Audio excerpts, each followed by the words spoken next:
Hello, good afternoon, ladies and gentlemen. Do you hear me? Yes. Those in front hear me. Well, ladies and gentlemen, my name is Amama Mbabazi, and I do welcome you to this venue. I chose this venue because of the conditions, that exist. Because we wanted to be outside where there is enough air and enough room for you to social distance. I hope I am not going to keep you for long because today is my first time in how many years? 10. No, that's an exaggeration. This is the first time in more than 6 years that I am meeting the press. So I will act as a beginner. Let me give you a tip. Those of you who come from places where you didn't have an opportunity to learn how to swim, when you're a beginner, start in the shallow end. Don't start in the deep end because it's not safe. So today, being the beginning of my interaction with you, I hope there will be more interactions in the future. I will start with what I call the Sharia. Can I sit down? Yes. Here we are. I just have a statement to read, and I read it. And if you have any question related to the subject, I'll be happy to answer the questions. But I will reserve other matters for another time, inviting you in advance to my next news conference. Today, the purpose of this press conference is to issue a press release on the launch of the African Global Security Foundation. This really was launched on February 13th in Dakar, Senegal.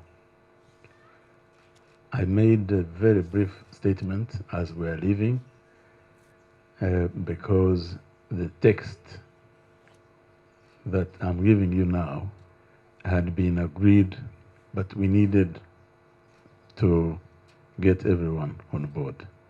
So now what I'm presenting to you, therefore, is the official one. One of the why states exist and the central mission of the African Union and indeed the United Nations is maintenance of peace and security. This can be accomplished by all parties working together to prevent conflict by creating conditions that allow peace to hold and to flourish. This, in turn, can only be achieved when systems and mechanisms are put in place to determine the existence of threats to peace. The African Global Security has been set up by the founding member states of Congo-Brazzaville, Democratic Republic of Congo, Mauritius, Senegal, Togo, and Uganda. It is, of course, open to all African states who subscribe to its objectives and are willing to participate in it. The Foundation will be giving security briefings to member states through the established organs, provide insights to help members make sense of the changes happening in the region and in the world. This will hopefully contribute to the shaping of member states' foreign and security policies in the increasing dynamic environment and help build a safer and more stable region and world. The primary focus of the Foundation will be on member state security and international affairs, and how to improve the safety of the member states. The international order, as you all know, is undergoing far-reaching and rapid changes. We must find our place in the world where competition has become a key driving force. International politics are being rapidly reshaped. We need to have deep insights into these developments and determine how we, as members of the group, can best navigate the fast-changing international environment. The African Global Security will offer decision makers global, independent, and strategic insights and innovative ideas that advance international peace. We will partly benefit from the available information in open sources, from state agencies, and also have a core group of our own thinkers of diverse disciplines and perspectives. The Foundation will provide analysis and insight on the medium and long-term security threats and provide ideas on the setting up of autonomous capacity that gives resilience against any external threat, as well as protecting and consolidating the members' integrity. The headquarters of the Foundation will be Dakar, Senegal. The Foundation will also, of course, operate from the capitals of member states.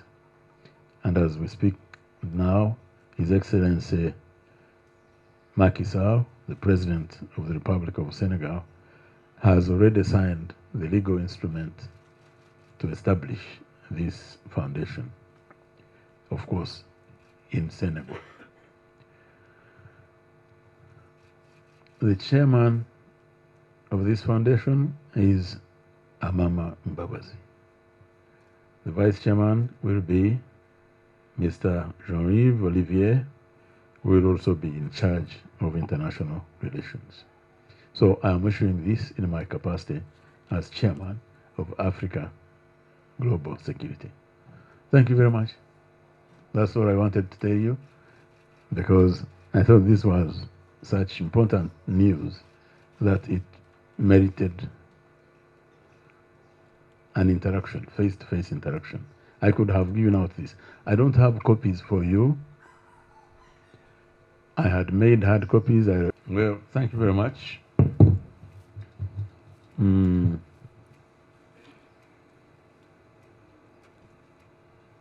Was this a response to the coup d'etats in West Africa?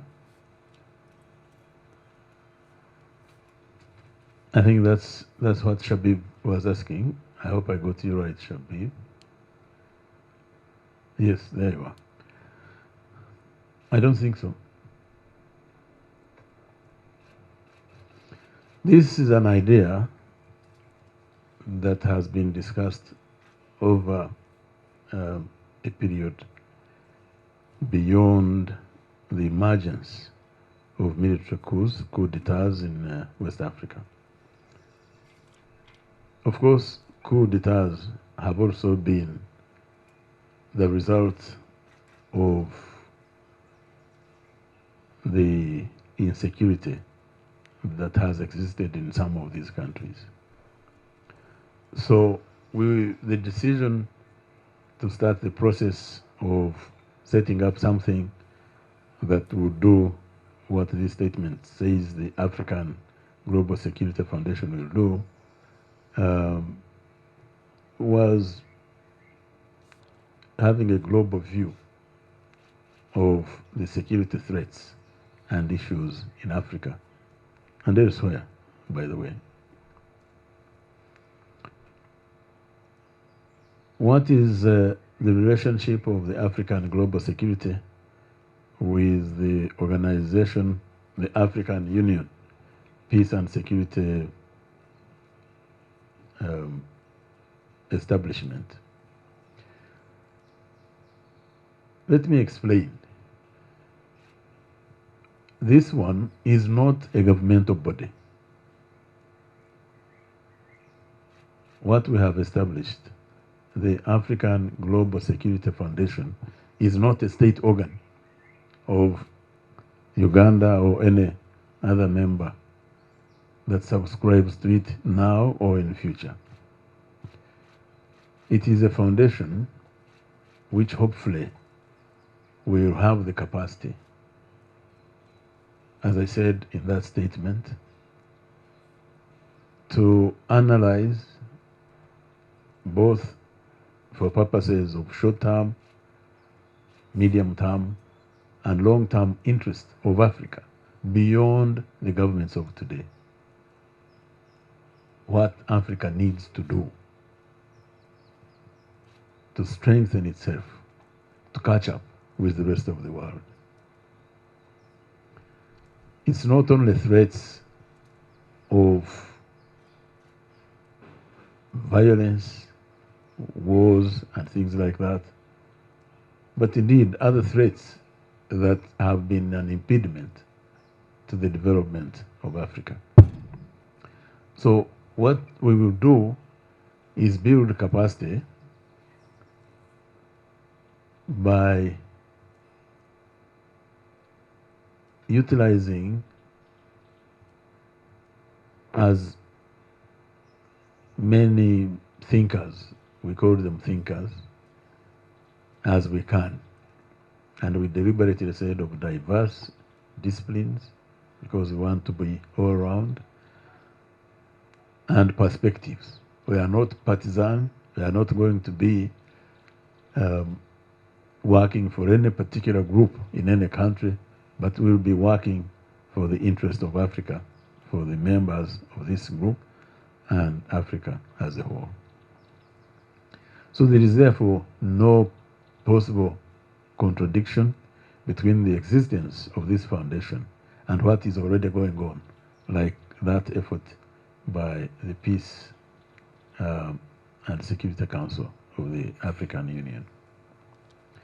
And in many ways, I've answered many other questions by saying that, which came up later.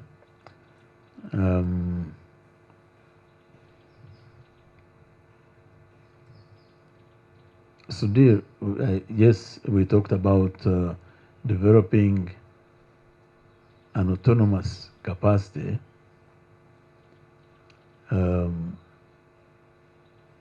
I mean, the statement is clear, to give resilience to members of this group, and hopefully others, even non-members, because what we do, what we say, will be open. But the idea is to give capacity in Africa for we, the Africans, to develop the resilience against external threats, external to Africa. I will not really elaborate on this today because this is just the beginning, and we are going to be having a series of meetings, actually forming the foundation to give it its fullness and the capacity to do all this. And we will be elaborating on many of these issues as we go along. So it's not that we are looking at building a force against some threat, because the deal you interpreted this to mean as if we are going to build an army. No, we are going to build a force of ideas. We are going to build a force of capacity. This is cyber age. You need to build a cyber army to protect yourself. I have said many times, and it is obvious, that any society that does not have the capacity to develop its weapons, its own weapons, to defend itself, cannot remain free. So we are talking about developing autonomous capacity to do things. You learned lessons from this pandemic that we had to rely on outsiders for our own survival, on vaccination. But they looked at themselves first. They produced vaccines and even hoarded them for the second round because they were protecting their own people. So we want to some presidents are a threat to peace themselves. How do we handle? I think we will look at, I really can't speak at this moment on a comprehensive agenda of the foundation because, as I said, we are still at the formation stage. But I can imagine that if any president constitutes a threat, then we did not talk of, we did not discriminatively talk about threats of one kind or another. We talked about threats, all threats. Stephen Cafero had was asking why did they, what qualification, Cafero, can I rephrase your question?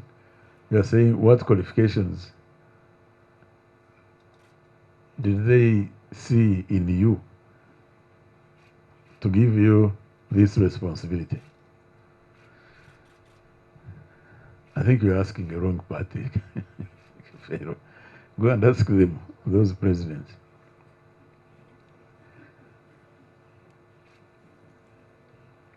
But I think my Pan-Africanism is known right from the time when I was a youth. In Lusu, 50 years ago, I was the Secretary of Pan-African Affairs. And I have been consistent in my support for African liberation. And I think, Mr. Cafero, my pedigree on security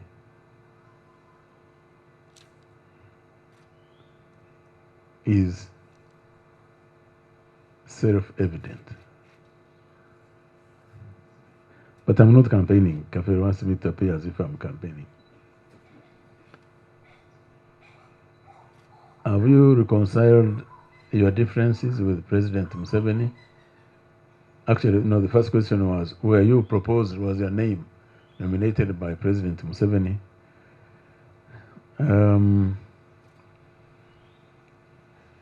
I don't know. But I know that each of those presidents has confidence in me, including President Museveni, if that's what you wanted to know. Have you reconciled your differences? You know, I've told you time and time again that for me, I really try my best to engage in the politics of principle. I pursue interests of the people, not my own. And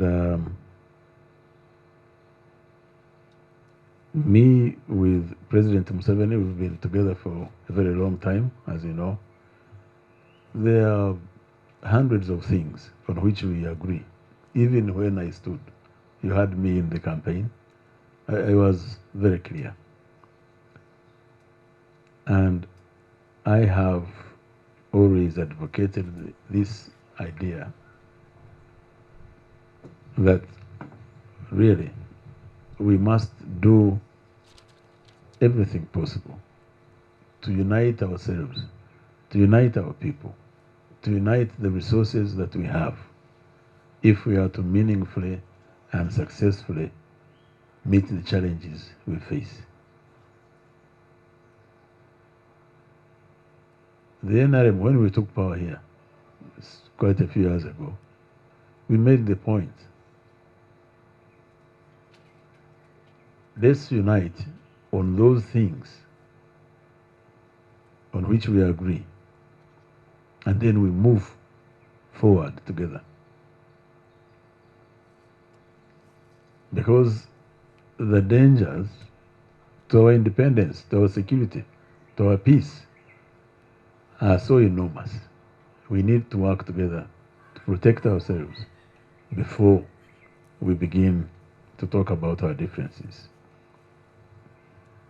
We can keep our differences aside and move on forward together. Peace does not necessarily mean absence of active war. Yes, of course, that's true. I mean, it's obvious. I said so, yes, and I repeat it.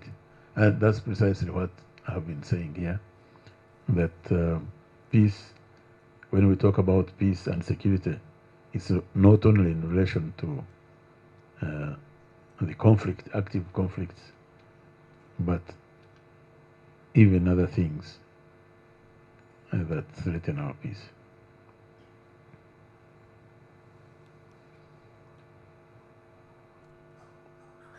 The president asked me to lend a hand in the efforts by fellow Africans to resolve the conflicts in our area, especially. And being a revolutionary and a Pan-Africanist at that, of course, I agreed to give a hand.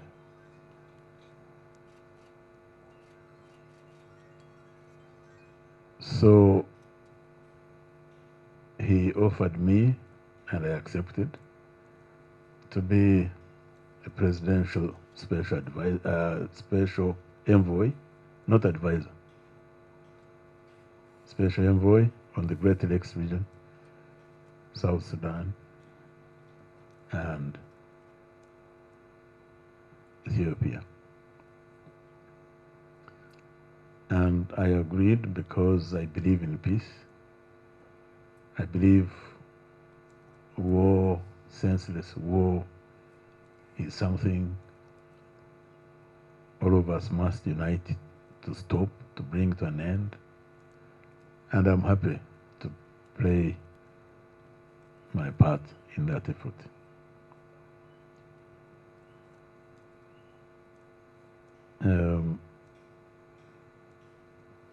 I am saying this, I didn't intend to say it, but I wanted you, given the questions you're asking, to know that I've been having that interaction, and for this kind of reason or purpose.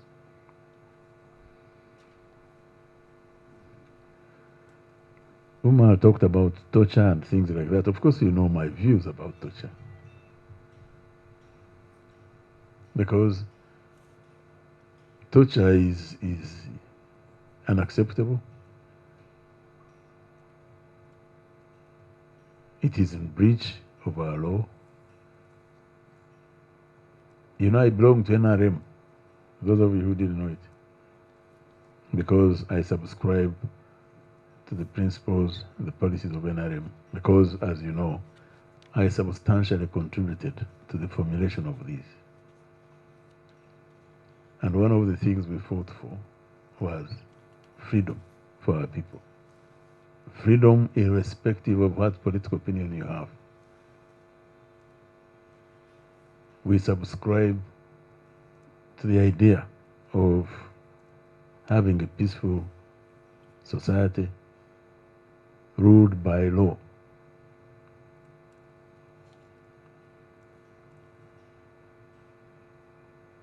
So that we live in peace with each other.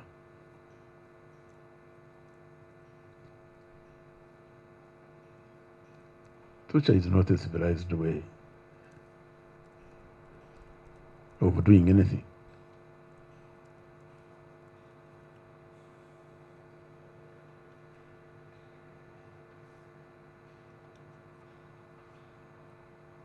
It was used extensively in Idi Amin's time, and we attributed that to their incapacity to do an effective job as a state.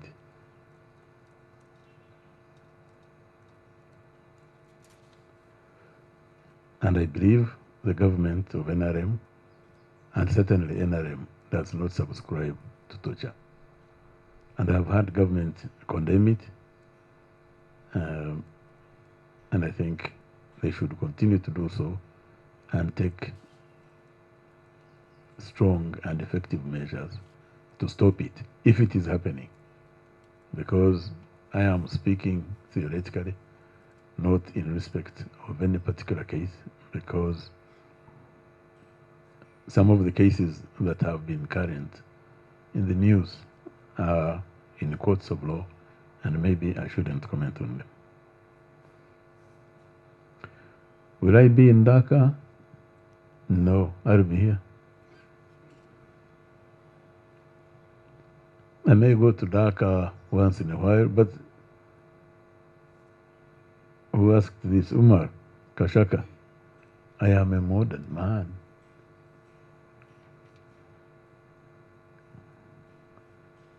So I can effectively discharge my duties without physically being present at the headquarters. But obviously there will be need once in a while to have maybe physical meetings. But this will be very rare, because these days you can hold meetings. Even this press conference, we didn't need to have it here. We could have had a press conference using modern methods. Giles Mohammed asked about leadership of the African Global Security. I said that, yes, I'm chairman, and there is a vice chairman called Jean-Yves Olivier, and who will be in charge of international affairs. But this is the beginning. We are still at formation stage, and there are others, but we'll announce them in due course. Term limits.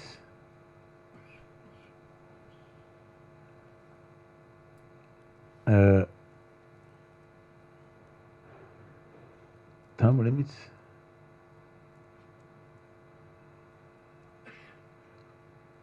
Who is obsessed with this idea of term limits? Time limits. Well, we are going to look at it. I think maybe there will be term limits. Who will fund it? Well wishers.